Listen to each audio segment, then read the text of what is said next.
Hi, everyone of the sign of Leo. This is Zaida Velgara from Becoming AM here with your reading for May 2026. I hope you enjoy. For everyone that is new, I pick four astrological signs or events that are happening in the month of May.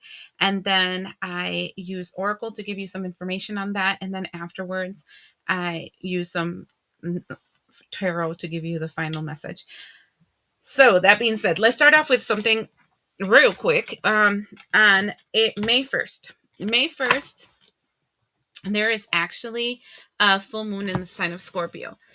Now, I have my demon deck and I'm going to be using it as to give you your message that you should look out for that time of Scorpio, because what I feel like is that people's demons are going to start showing up and they kind of want to let you know, hey, this is what's going to be showing up. So keep an eye out so that you don't wreck yourself before you make yourself, right? So I want to see what exactly is going to be yours.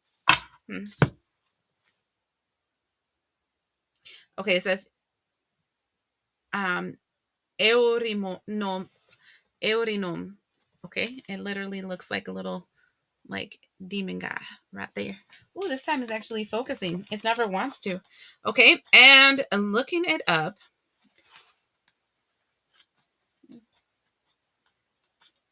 Here he is.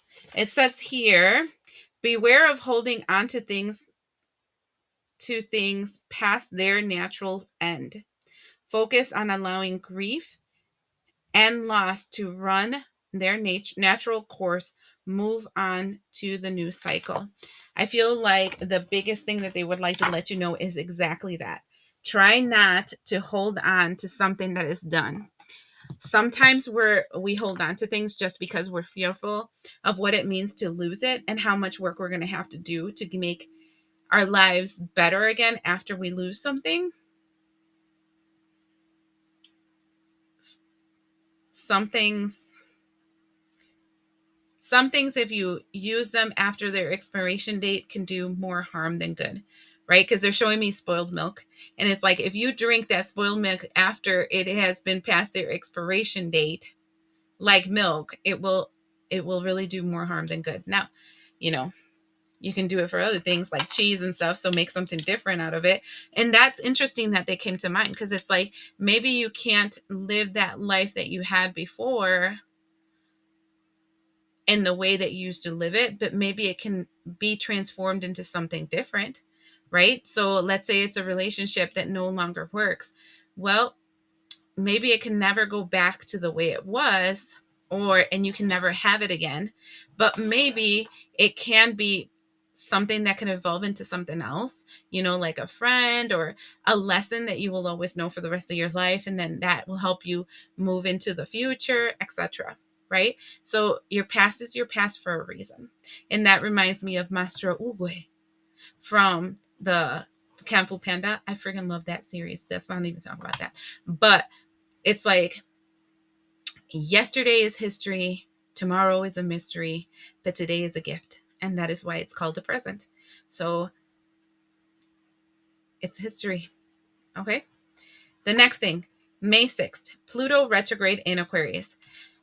Tell me why I'm feeling sketch about like technology for this time. But we had Pluto retrograde in Aquarius like around May, June, July, August of last year. So whatever, it's a repeat of kind of like that, but a little bit worse. I'm just being honest. So I want to see how it's going to affect you. I mean, just laugh about it. That's what I can tell you, because if you laugh, it doesn't feel so bad. Look, two came out. I done told you, natural communication. I feel like you're going to want to tune out of technology and tune in to actually talking to physical freaking people. I think I have been feeling like the internet is losing its luster soon. Okay. Especially AI and how everybody's like, oh my God, it's best thing since sliced bread. That everything, it just seems like it's kind of losing its luster. But here we have nature communication. It says flower energy, fairy energy, elemental messengers. So it is like a returning back to nature, wanting to go out, wanting to be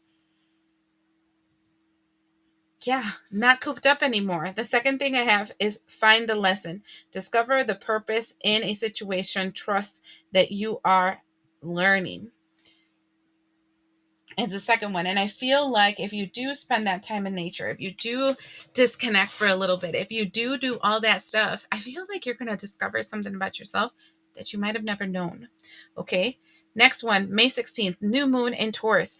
I feel like this is a very good energy because Taurus is all about money and grounding. Okay. And the new moon, it can be a really good moon for manifestation. Side note.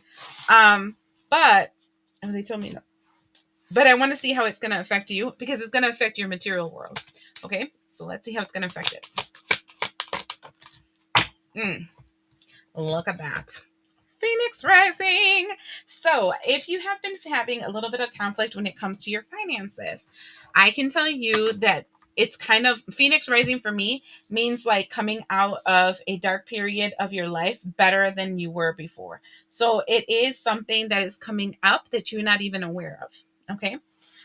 This feels very positive. Okay. So by May 16th, it feels like there's a switch to your energy from being in this like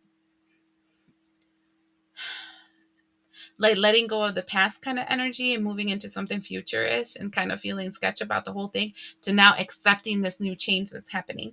And then the last thing that I want to look into is where did I write it? Did I say the? Oh no, it's this one. Is May 18th. Sorry, it's because it's also in Taurus. Mars entered the sign of Taurus. I'm liking this because instead of the warrior and the warrior being together and being crazy, it's more of a grounded, stubborn. This is the way things are going to be kind of energy, and kind of pushing barriers and moving obstacles so that you can move forward. So it is positive, but it's more grounded. It's not so fiery and explosive. So it's like lighting a fire with a match instead of a blowtorch, right? That's what this is the difference. Because before it was a blowtorch, and now we're going to use a little match so we don't like destroy everything in the process. Let's see how this is going to affect me. Look at how interesting. Three fill it out. We have blind, searching for answers, blinded to truth, watching you online, waiting to know. The next one is toxic, unhealthy, poison, delusion, nasty behavior. And the third is lost, running away, emptiness, feeling invisible, cut off. Okay, so remember how in the beginning we talked about Aerodome and how something has ended and you have to accept the past is the past and it is what it is. And even though you would like something to change, it's not going to change and just move on. And then you trying to like kind of ground yourself and move forward and whatever. It seems like as you start moving forward and you start like accepting the fact that something's done, right? Whatever the something is, then it seems like the people, person, thing, energy, frequencies that you had to release yourself from all of a sudden wants to know what you're doing, what have you been up to, why have you ghosted me, I feel like I'm lost, where are you, where are you, where are you? And that's a good thing because sometimes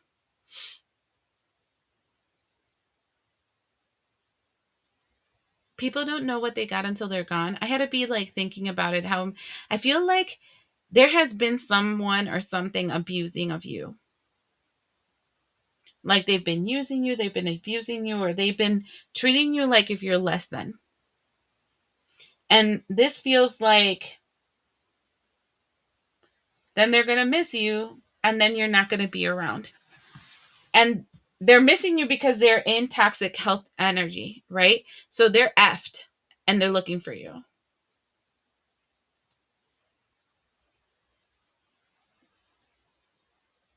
That's how I would tell you because They're lost. They don't even know what they really want. And as soon as they come into your life, what they're going to do is kind of mess it all up, put you back in upside down energy, and then split again. Like the F, you're not like something to be played with. I just noticed that I put half of these cards upside down, and I don't like when my cards are upside down because and then you guys get an erroneous message.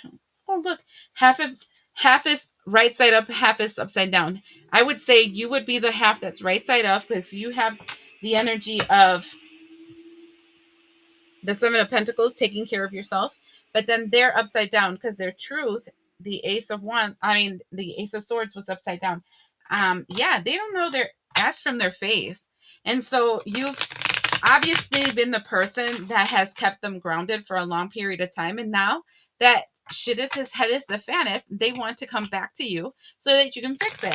I think that you should know that your name is no, your number is no, and they have to let it go. That's what I would say. Look, Chariot card, move on. That's so funny. This is the next message. You're moving on. Ay, cabrón. The card fell on the floor. Judgment. Those two major arcanas, okay? Shut up. The Lovers. That's three major arcanas. 10 of Pentacles. Shoot. May is big for you, my Leos. King of Swords. Knight of Swords. Sorry, Knight of Swords, not King. Shut up. And a huge eclipse because the sun and the moon both came out. That doesn't happen. Look it. I literally pulled out 7 cards. Okay. I was only supposed to pull out 6. I pulled out 7 cards, and from 7 cards, 5 of them, so the majority, are major arcanas. Tell me if your month of May is not going to be a huge effing deal. It's going to be a humongous effing deal, Leo. This is what I'm seeing. You're sitting in your throne. You're kind of like, yeah, I'm over this. Okay. You can you're like, you're well done. You're like, I'm over it. I'm over it. And it's not saying that the beginning of the month will feel like that. In the beginning of the month, you're kind of going to feel like, oh, maybe why is it that I got to let this go? It's unfair, blah, blah, blah. But somewhere through the middle, I said to you, it's like the 16th, when things kind of shift. Then when things kind of shift, you finally rose up. You finally released this dark energy from on top of you. Then you have this energy of this person kind of searching for you. And that's important to say because we have the energy of you moving forward with the judgment to this connection. So you've literally realized what you've been connected to and said, yeah, I'm over it. And this can be a job, this can be a person, place, thing, energy. Every single person is different. And here we have the 10 of Pentacles with the Knight of Swords. And this is so interesting because I've been telling people a lot lately that one of the things that you can do to help yourself, right? Because the universe can't, God, whatever the hell you want to call it, can't give you the answers. But it can show you if it's going the right way. And I usually talk to my guides like, you don't understand. This human form that you see right here, this beautiful species of person, is literally in this mindset of, I need a cookie.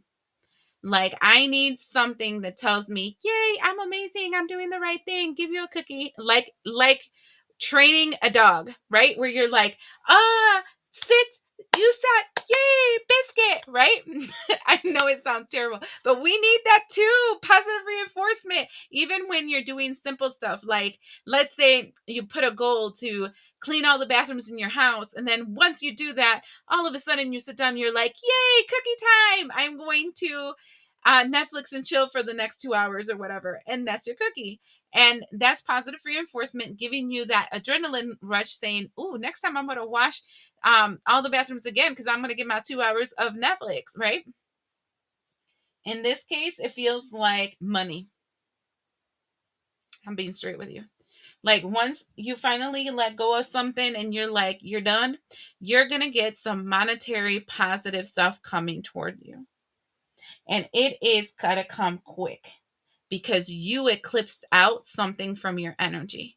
And this can be resentment. This can be anger. This can, whatever the hell, all of us have the different things, right? When somebody does something to us, when we're letting go of a relationship or whatever, it reveals our demon, right? And once that one lets us go, holy crap, how much do we change, right? And that's what I can say about this. And the bottom of the deck, we have moving on out. You see the Six of Swords. It's kind of like, I'm over it. And here comes the universe giving you your cookie. Then you're going to receive a message, and it's going to be monetary because you finally figured it out. You finally walked away. You finally let go. So, I mean, I guess if you've been, whoever you are of the sign of Leo that is watching this at this moment, you would know what it is that you've been playing yo-yo with. You know, should I let it go? Should I not? I love it. I don't love it. Yes, no, yes, no, yes, no, yes, no, yes, no. And you keep playing this game. Okay. I tell people that the way that I started talking to my spirit is that if I start having that yes, no energy inside of me, it's a no. That I'm going to ask myself what the yes and the reason that I feel obligated to the yes is. And usually it is exactly what I said. I feel obligated because of a title the person has, like a goal that I have for the future, blah, blah, blah, blah, blah. You know, we always give ourselves excuses. But when it's a no, it's a no. When it's a yes, it's a yes. The thing is that when we feel yes, no, yes, no, yes, no, I think it's more of a no than a yes. And you have to keep that in mind because sometimes accepting something because you feel bad is how you set yourself up for failure. And then later on, try to hate yourself for accepting it. Okay? I hope this helps.